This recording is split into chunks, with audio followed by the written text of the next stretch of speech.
So it is Friday, and typically we do Financial Fridays. So I'll see if I do my best to. But today I want to really, I'm gonna be short, but I want to say something to y'all real quick. So I'm gonna give y'all just a moment to jump in, and we can go from there. All right. So who else we got? What's going on, bro? What's going on? What's going on? Hello, hello, y'all. Come on in. Come on in and hit that share button. Thank you for sharing. Thank you for sharing. Thank you for sharing, y'all. Come on. Ladies, I want to help you all specifically. And man, I need y'all to co-sign. And if you disagree with me, that's fine. Say you disagree as well. I'm okay with that. What's going on, Joseph Brown? How you doing, my brother? All right, so ladies, I've had multiple discussions, and this is a normal discussion, but specifically, I've had multiple discussions the past couple of days with ladies who are trying to understand the thoughts or the intentions, really, of a specific man. Hey, Stacia, how you doing? Come on, it's good to see you. Again, y'all hit that share button as you come in. So here it is. Mess around and lose my... No, don't do that. Please don't, because I'm not paying your bills.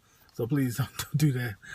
But here it is, guys. So I want you guys, ladies, to understand that, listen, men in general, first of all, we are, as the title says, we are really not as complicated and complex in most areas. In 90% of the things that we deal with, men are not complex and as complicated as you think. So since it's Financial Fridays, this is the example I'm going to use to help you all understand where I'm coming from. Terry Brock, how you doing? How you doing? Will, how you doing? Anthony, how you doing? Y'all, again, make sure you hit that share button so we can, so others can see this. All right, so here it is. So I was asked by somebody the question, what do you do? What do you do if said man, the question was, and we talked about this in Scoop Nation, what do you do if said man how do you know if a man is really interested in you? And so I was talking to somebody, and the scenario that they gave was very, very, very straightforward. And I'm like, well, it's one or two things. Listen, so again, this is Financial Friday, so I'm going to use this scenario. So the scenario is a man. Michael Johnson, how you doing? Erica, how you doing? Nicole, how you doing? Bobcat, how you doing? Y'all make sure I hit that share button. Don't forget. All right, so the scenario is, she says, said person does everything right, meaning, and I said, okay, describe what everything right means. And she said, said person calls every day. We talk on a regular basis, almost on a daily basis. He checks to make sure I'm doing well. He texts me in the morning, texts me during the course of a day. We call, we talk, etc., etc. They said, but he never, he doesn't take me out on dates. And I said, well, does he talk to you every day? Yes. She said either by text or by phone, but there are days every so often that I don't hear from him because, he's a busy person, etc., etc. Okay, cool. And I said, well, how busy are we talking about? Because busy is relative. I'm a busy person, and and I said, there is some validity to the statement that we make time for things that we value. There is some validity to that statement, but there also is some gray area in there as well. Okay. So she then says, well, we don't talk, again every day, but we talk most days again. But we communicate daily again, either by text or whatever. And so, so I said, okay, so then what about, again, so the only thing that you can say about this person is that they don't take you out on dates. You see, I must be talking to my ex. That's funny.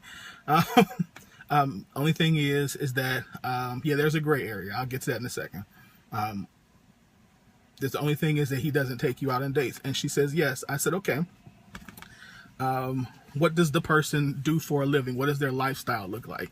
And so they really had, they gave me the response. And basically the gist of it is the person lives a very, hey Vanessa, how you doing? The person lives a very humble, that's the word I'm gonna use, humble lifestyle. Cool, I can respect that. And I said, do they drive a flashy car? No, they don't.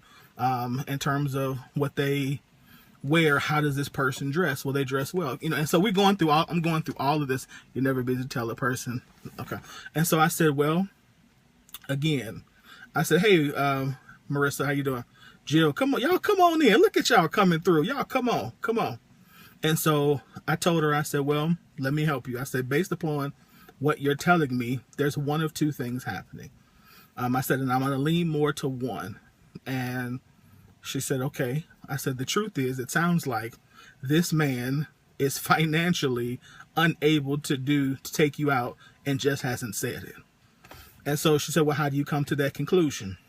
I said, because as a man, I understand that and I think Anthony just said this, if we value something, there are two things that we will give it. Number one is time and attention. Number two is money.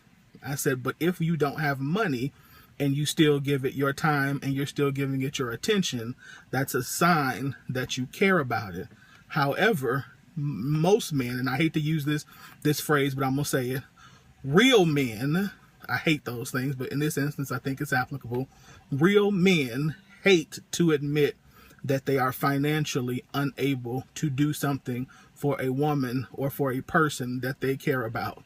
So if he's giving you his attention, if he's giving you time, if he's praying for you, if he is covering you, if he's checking to make sure to see how your day is going, if he is doing the best he can to be involved in your day-to-day function, if he's not disappearing for 2 and 3 weeks, at the 2 and 3 weeks and then popping back up with the what you doing text, he cares about you.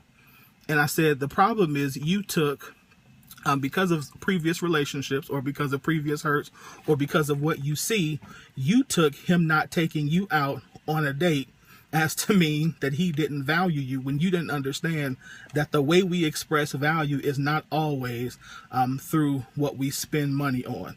Again, if we don't have money. Now, if a person has it, there's some people who have it and they're just cheap, which is why I asked the questions, how does he live? Because if a person is normally frugal or cheap, then they won't necessarily always want to give their money. Now, brothers, here is where I'm going to say to you, once you get to a specific place in life, we have to get to a point where we no longer become embarrassed about not being able to do something. Because if this is a woman who sees the value in you, she will also see the value in walking with you as you come up. And some ladies aren't going to do that. That's totally fine. There's nothing wrong, sisters. If you choose not to want to stand with somebody as they recover, I don't fault you. It's not a big deal. Or I'm going to say it's not a big deal, but that's your choice, okay? So I'm not gonna be one that says you should stand by him when he's down. You should, but if you choose to, not to, that's on you. I understand if you had to do your thing and you already came up and you're back to where you don't want to get back into that, totally acceptable. But in general, if a gentleman is doing what he's supposed to do, I can promise you he will show you value in some areas. Now I gotta also give the caveat. Here is the caveat, guys. The caveat is there are some people who have perfected the art of being able to do multiple things. So, ladies, even if a man is doing that, it doesn't always mean that he cares about you. Sometimes it means he's perfected the art. So, how do you tell? I'm gonna give y'all a secret. How you tell, again, is you are able to discern, is he letting you into the intricate parts of his life? Is he emotionally opening up to you and telling you where he is? Again, now when I say opening up, I'm saying, again, there are some men that are going to struggle doing it. But if you can see that he is legitimately trying, then you got to honor the try, okay? Honor the try. And if he sees that you honor his try, then he will try harder for you.